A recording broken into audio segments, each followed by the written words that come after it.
नमस्कार, स्वागत है आप सभी का। आप देख रहे हैं एनएमएफ न्यूज। आपके साथ मैं हूं नम्रता चौधरी। अमेरिकी राष्ट्रपति डोनाल्ड ट्रंप जिस तरीके से बयानबाजी करते हैं और फिर उससे पलट जाते हैं, उसने उनकी क्रेडिबिलिटी पर सवाल खड़े किए हैं। कभी नोबेल प्राइज लेने की होड़, तो कभी सीज फायर का क्रेडिट लेने की होड़, और इन सबके बीच दोस्त और दुश्मनों पर एक जैसा टैरिफ लगा देने से वो सबके निशाने पर है। इस वक्त शायद पाकिस्तान को छोड़ दें तो कोई भी देश अमेरिका से बहुत ज्यादा खुश नहीं है। अपने वेपन मार्केट को आगे बढ़ाने के लिए, अपने अमेरिका को आगे रखने के लिए और अपने ईगो को सेटिस्फाई करने के लिए अमेरिकी राष्ट्रपति डोनाल्ड ट्रंप से जो बन पड़ रहा है वो कर रहे हैं। लिहाजा सुपर पावर अमेरिका को इसका खामियाजा भुगतना पड़ रहा है और अब अमेरिकी ही आपस में बटे हुए दिख रही हैं। कुछ वक्त पहले भारत पर लगातार टैरिफ पर टैरिफ ठोकने वाले डोनाल्ड ट्रंप पिछले कुछ घंटों से बदले से हैं। भारत की तारीफ कर रहे हैं, पाकिस्तान के सामने कर रहे हैं, पाकिस्तानी प्रधानमंत्री के मुंह से कहलवा रहे हैं और अब चाइना को लेकर भी कह रहे हैं कि चाइना पर जो टैरिफ लगाया है वो टिकाऊ नहीं है, उन्होंने हमें मजबूर किया, यानी चित भी मेरी पट भी मेरी। डोनाल्ड ट्रंप तो बार बार अपने बयानों से पलट रहे हैं, लेकिन भारत में बैठे कुछ नेता डोनाल्ड ट्रंप के बहाने मोदी सरकार को घेरने की कोई कसर नहीं छोड़ रहे। आपको याद होगा कुछ वक्त पहले डोनाल्ड ट्रंप ने भारत की और रशिया की इकोनॉमी को डेड बताया था, जबकि आंकड़े बताते हैं कि भारत सबसे ज्यादा तेजी से बढ़ने वाला देश है। फास्टेस्ट इकोनॉमी हमारी बढ़ रही है, फास्टेस्ट ग्रोइंग रेट है हमारा इकोनॉमी का। लेकिन डोनाल्ड ट्रंप को डेड इसलिए दिखाई देती है क्योंकि हम उनके मुताबिक नहीं चल रहे। भारत के प्रधानमंत्री ने उनके सामने उनकी शर्तों को मानने से इनकार कर दिया और यही वजह है कि पहले 25% और उसके बाद फिर से 25%, यानी कुल मिलाकर 50% टैरिफ की मार वो भारत पर डालने की कोशिश करते हुए नजर आए। He's right. I mean, everybody knows this, except the Prime Minister and the Finance Minister. Everybody knows that the Indian economy is a dead economy. I'm glad that President Trump has stated a fact. What more do? Why are you asking this question? लेकिन 25% tariff लगाया plus penalty भी लगा दी है। It is a dead economy. Are you people not aware of this? आपको ये मालूम नहीं है कि इंडियन इकोनॉमी डेड इकोनॉमी है? कोई कंफ्यूजन है आप में? पूरी दुनिया जानती है कि Indian economy is a dead economy और बीजेपी ने इकोनॉमी को खत्म कर दिया है। क्यों खत्म किया है? अदानी जी की मदद करने के लिए खत्म किए। तो आप लोग हैरान क्यों लग रहे हो? अब जब उन्होंने डेड इकोनॉमी बताया तो राहुल गांधी ने भी भारत की इकोनॉमी को डेड बता दिया, कहा कि हाँ ठीक तो कह रहे हैं वो।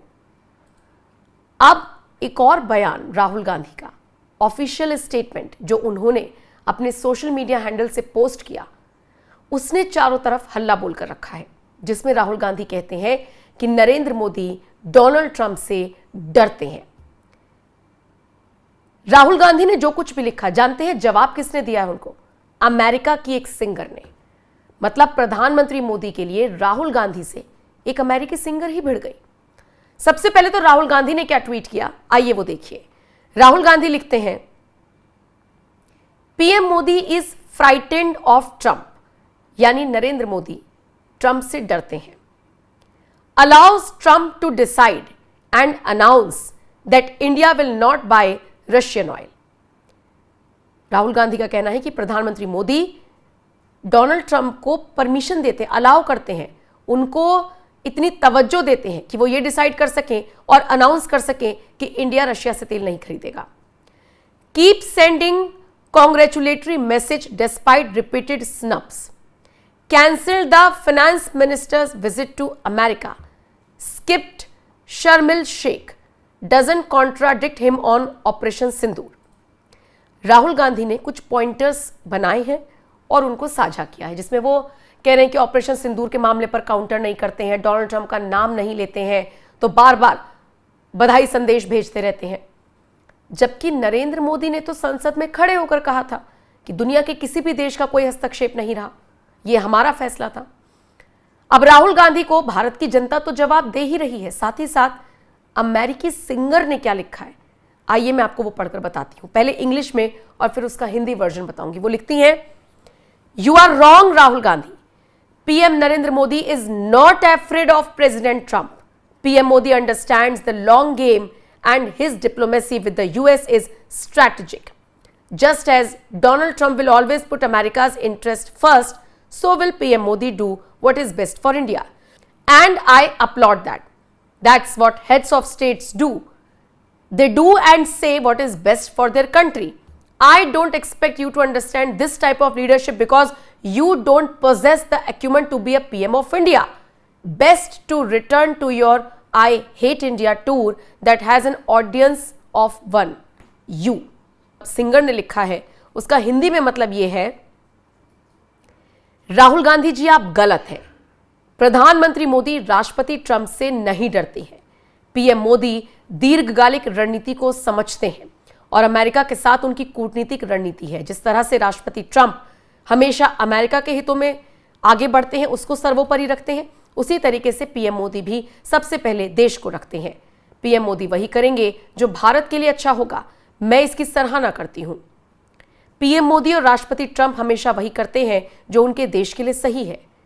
उन्होंने कहा कि उनको उम्मीद नहीं कि राहुल गांधी कभी इस बात को समझ पाएंगे, क्योंकि वो ये मानती हैं कि इस प्रकार के नेतृत्व करने की क्षमता राहुल गांधी में नहीं है, क्योंकि आपके पास भारत का पीएम बनने लायक कौशल नहीं है। ये अमेरिकी सिंगर ने राहुल गांधी को ट्रोल करते हुए कहा है।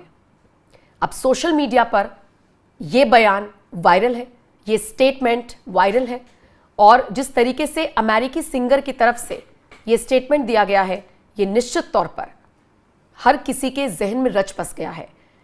बहरहाल राहुल गांधी जिस तरीके से मुद्दा उठा रहे हैं कि नरेंद्र मोदी डोनाल्ड ट्रंप से डरते हैं, उन्होंने ऑपरेशन सिंदूर पर काउंटर नहीं किया। आइए नरेंद्र मोदी का वो बयान आपको सुनाते हैं जिसमें उन्होंने संसद में खड़े होकर कहा था, जवाब दिया था। और बाकी इस खबर पर आपकी राय क्या है, कमेंट करके जरूर बताइएगा। यहां पर विदेश नीति को लेकर के भी काफी बातें कही गई।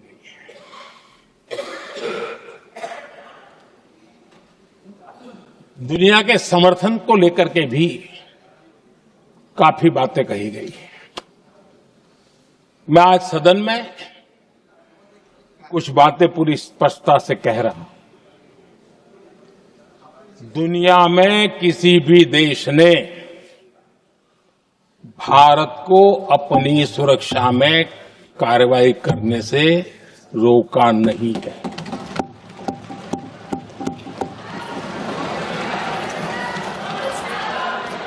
संयुक्त राष्ट्र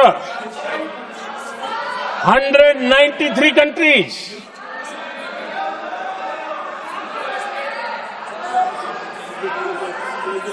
सिर्फ 3 देश 193 कंट्री में सिर्फ 3 देश ऑपरेशन सिंदूर के दौरान पाकिस्तान के समर्थन में बयान दिया था। Only 3 countries.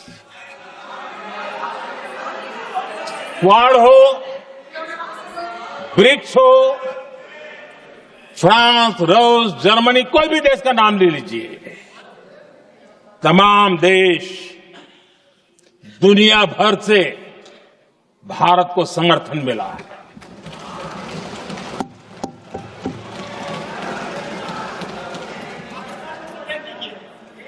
आदरणीय अध्यक्ष जी, दुनिया का समर्थन तो मिला, दुनिया के देशों का समर्थन मिला, माननीय, लेकिन ये दुर्भाग्य है कि मेरे देश के वीरों के पराक्रम को कांग्रेस का समर्थन नहीं।